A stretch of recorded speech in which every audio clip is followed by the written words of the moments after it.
We are the only species on Earth that builds its own cages. In our earliest days, we grouped together for survival.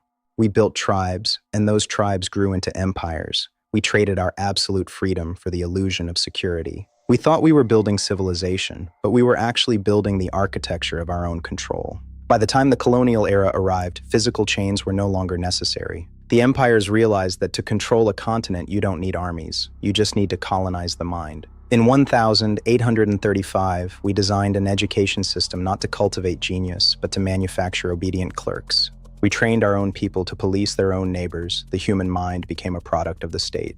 As we entered the 20th century, the control mechanisms evolved. We drew arbitrary borders on maps, dividing India, Kashmir, the Middle East, planting the seeds of endless conflict. Why?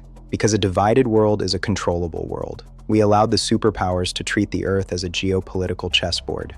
To keep the engine running, we kept nations perpetually destabilized. We justified the theft of oil and natural resources under the banner of liberation. And to ensure no one questioned the narrative, we built the ultimate propaganda machine. We used our televisions, our James Bond films, and our Bollywood epics to program a specific worldview into billions of minds. The previous generations were raised on a zero-sum mentality. To survive, you must conquer and weaken your neighbor. But then we invented the internet. And in doing so, we accidentally gave birth to a generation that cannot be controlled.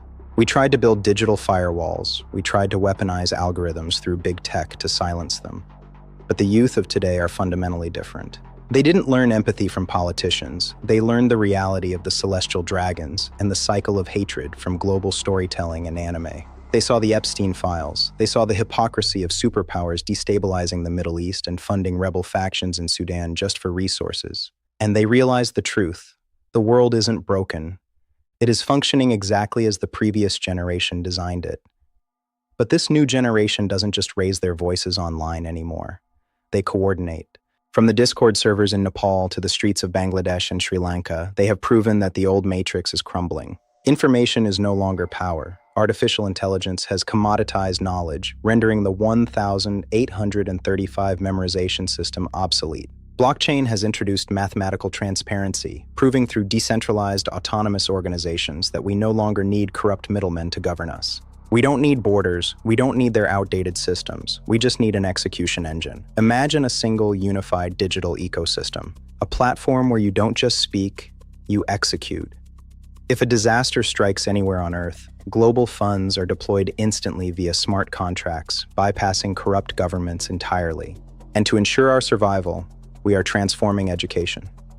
With over 3 billion gamers on Earth, we are turning virtual worlds into actual scientific laboratories.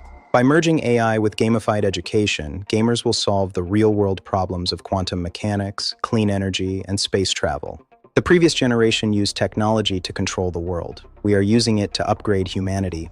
We are taking back the controls. The execution era has begun. Welcome to the future we are building together.